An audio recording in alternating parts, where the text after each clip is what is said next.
Hey, Joe, we've talked about rewriting the rules and the general concept of why it's needed, why now, and the impact that it can have on organizations. We've designed it or structured it so that there are five different components. Let's talk through those and just give Yep. people a flavor, if you will, of each one. And we start with alignment, which is something that not just from a team standpoint, but at an individual level, we got to be aligned on our priorities and so forth. We call the first one align on what matters. And I think that's such an important and critical place to start.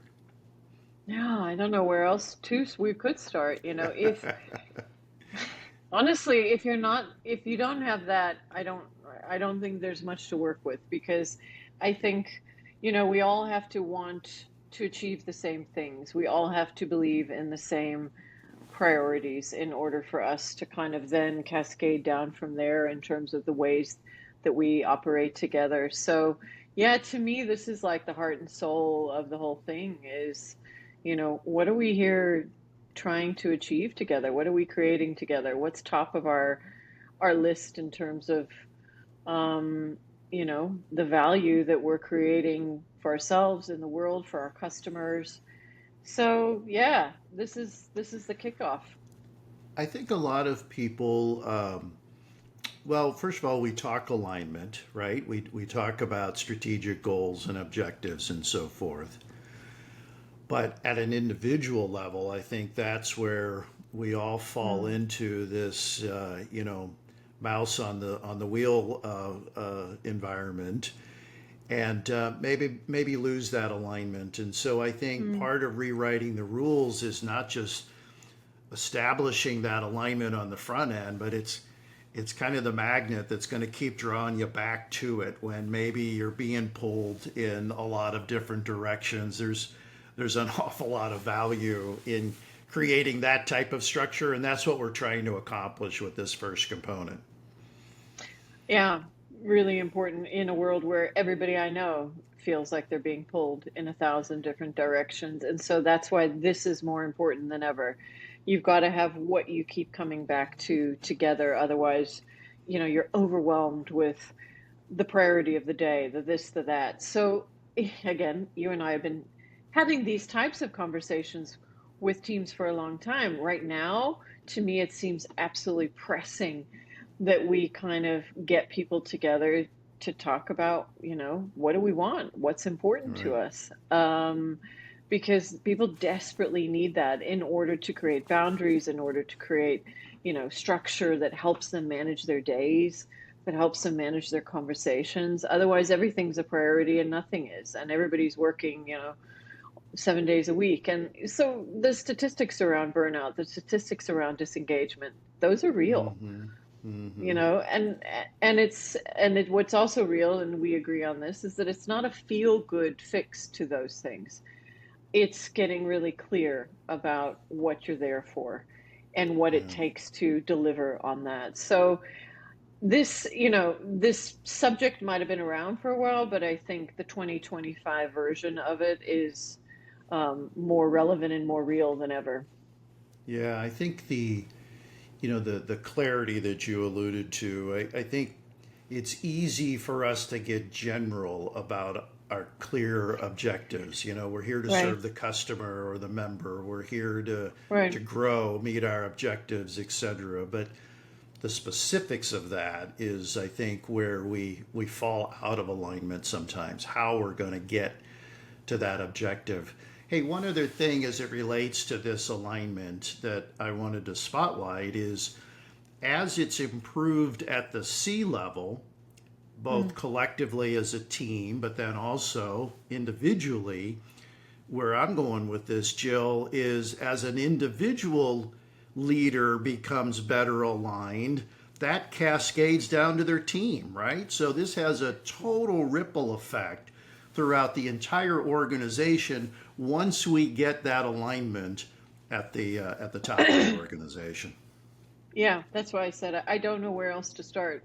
Like, if you don't have this, then you will continue your favorite word from the last conversation, to be disjointed, overwhelmed. I talk. in my book and in my work, I talk a lot about yes and no.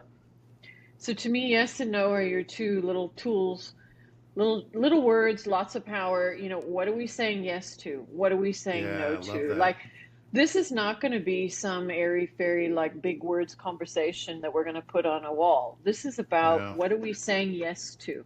So, therefore, as you say, if it cascades down to other people who go, oh, okay. So now I know that I can say no to this, you know, uh, potential partner that I've been having discussions with for, a few months. Now, actually, that doesn't fit. And let me cut that out. I Yeah. think boundaries are more important than ever. Clarity of focus is more important than ever.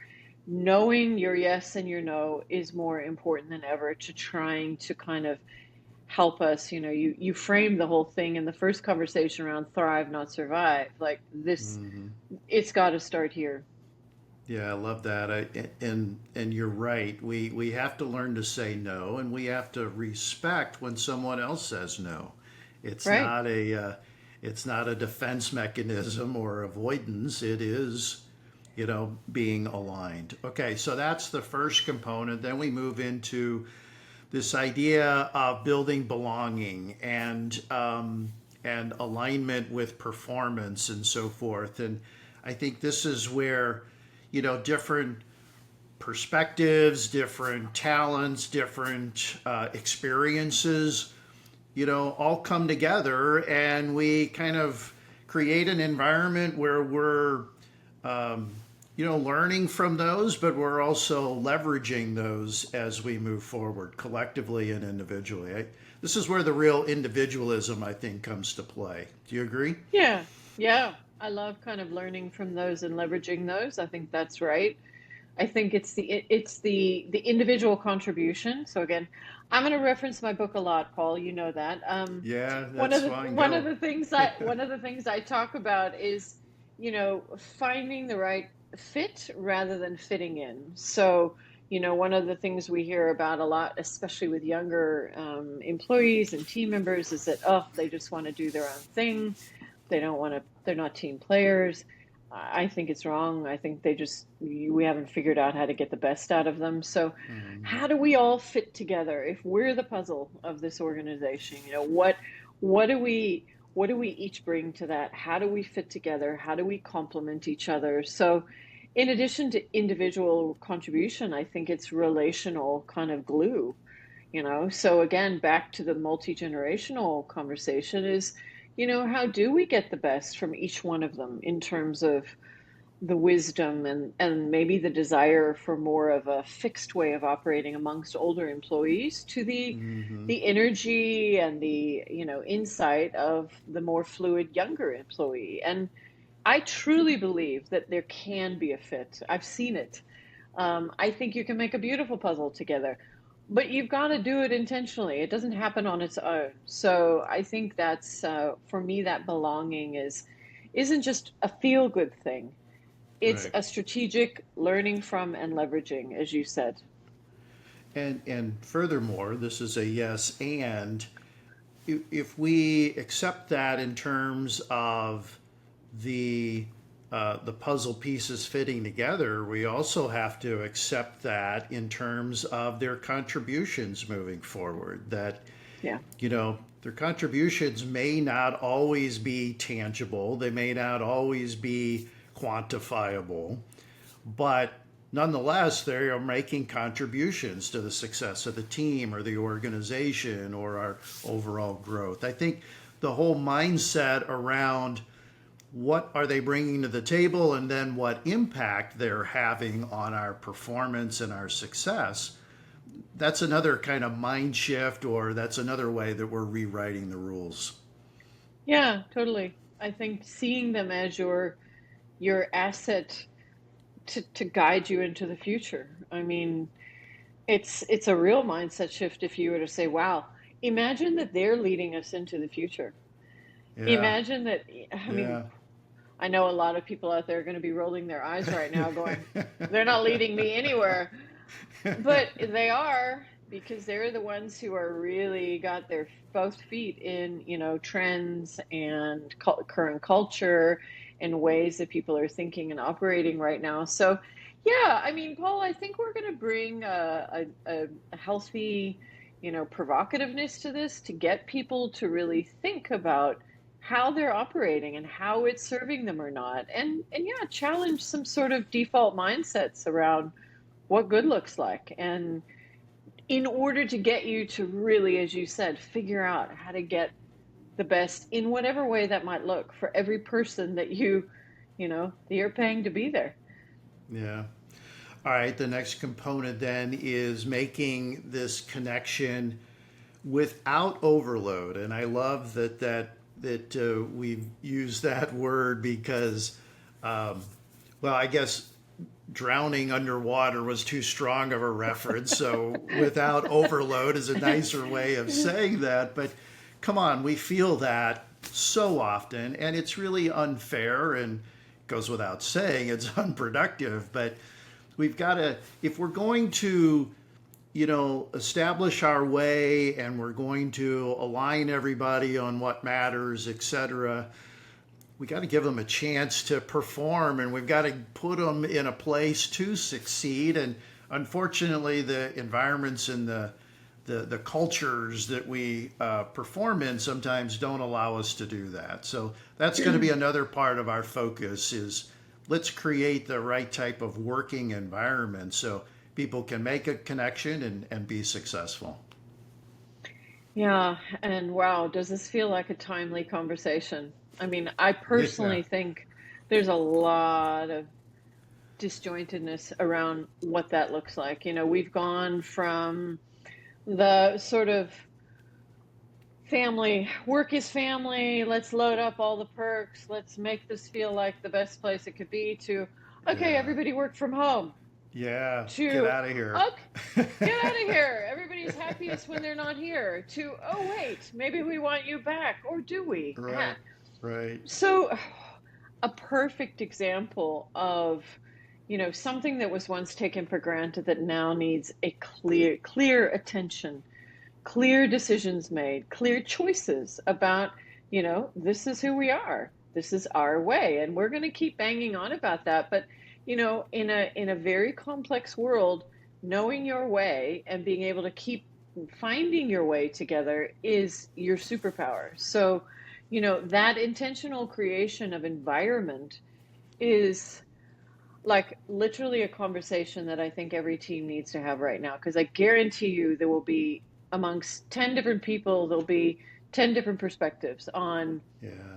what good looks like right now, what's right now. And, people are afraid of this because they don't want to open it up and be like, oh my gosh, everybody wants something different. What are we going to do? And that's where I think we come in terms of helping to kind of create really productive, fruitful conversations that result in a clarity, a shared understanding of what the decisions taken are about and why. Why are we doing it this way? One of the specific areas I'd like to spotlight before we move on from this is just meetings, our team meetings. My gosh, how many meetings do we have? And you know, it's in many times it's in the spirit of open communication, right?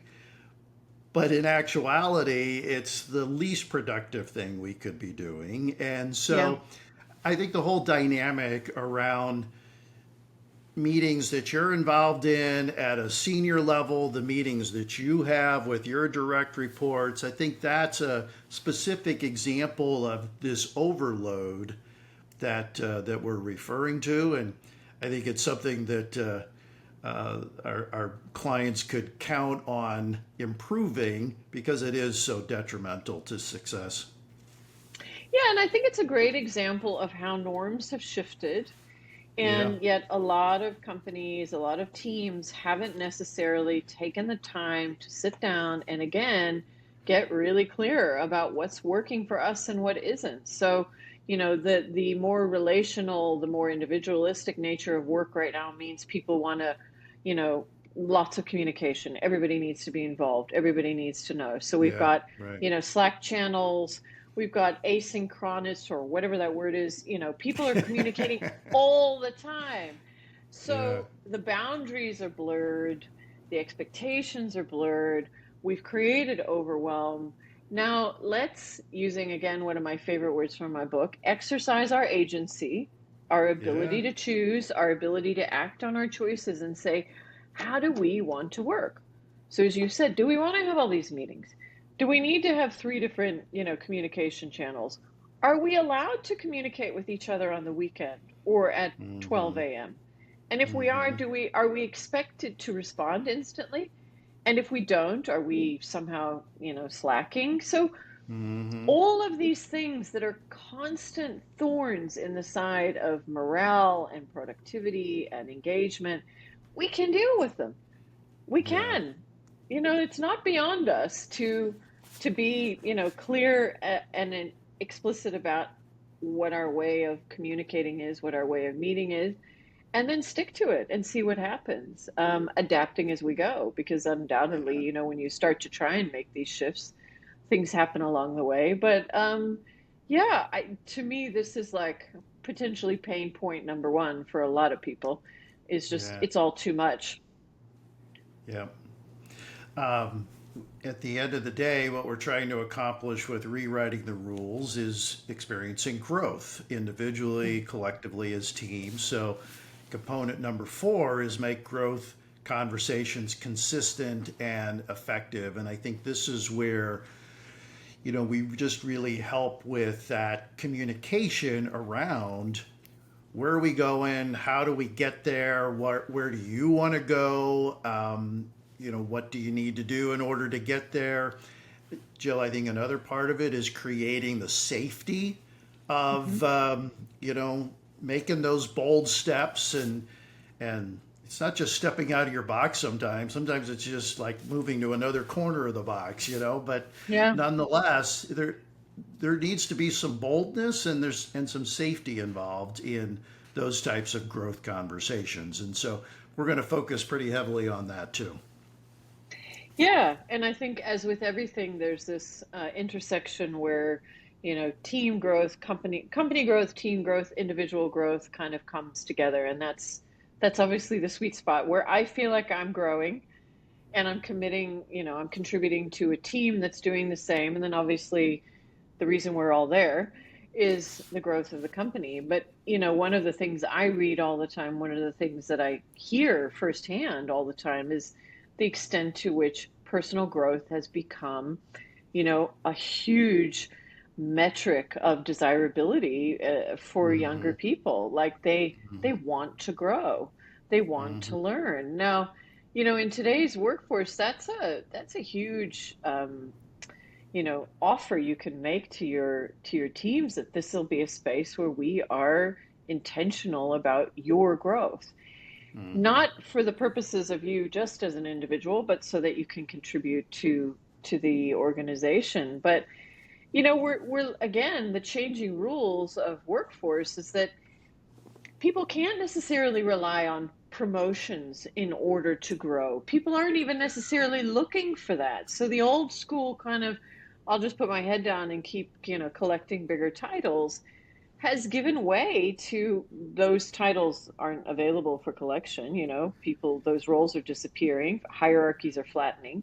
So what are we offering people in terms of their workplace experience that's going to keep them there over time? And to me, that's where this conversation is key.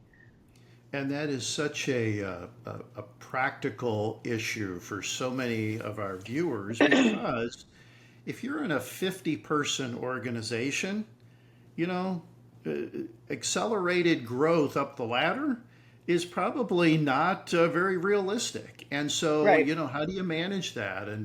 And as a leader, how do you manage that and set expectations? And as an employee, what is that definition of growth for you?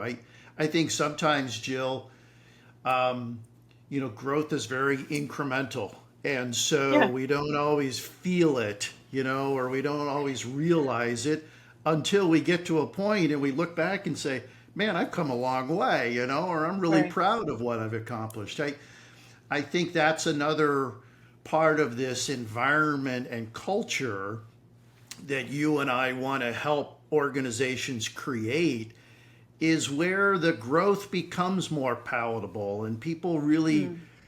recognize it and acknowledge it and, get motivated by it. I think that's a missing piece a lot of times.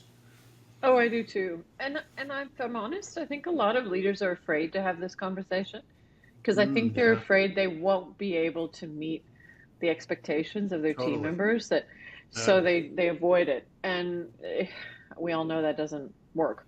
Those expectations are still there. They just go unsaid and unmet. So, let people lay it out. Let people sort of say and then come back to, okay, as you say, here's where there might be opportunities for, real big tangible growth, whatever that might look like. And then there's the places where, we'll learn, we'll adapt, we'll gain all sorts of new capabilities. But it's one of those conversations that I think leaders, if they don't have this, it'll come back to haunt them Totally. in the form of, losing some of their best people, in the form of sluggish performance and lack of engagement. So, I think again, that's why we're there is to help have the conversations that maybe people know they need to have, but they're afraid of them or they don't feel like they have time for them. And what we're saying is have them.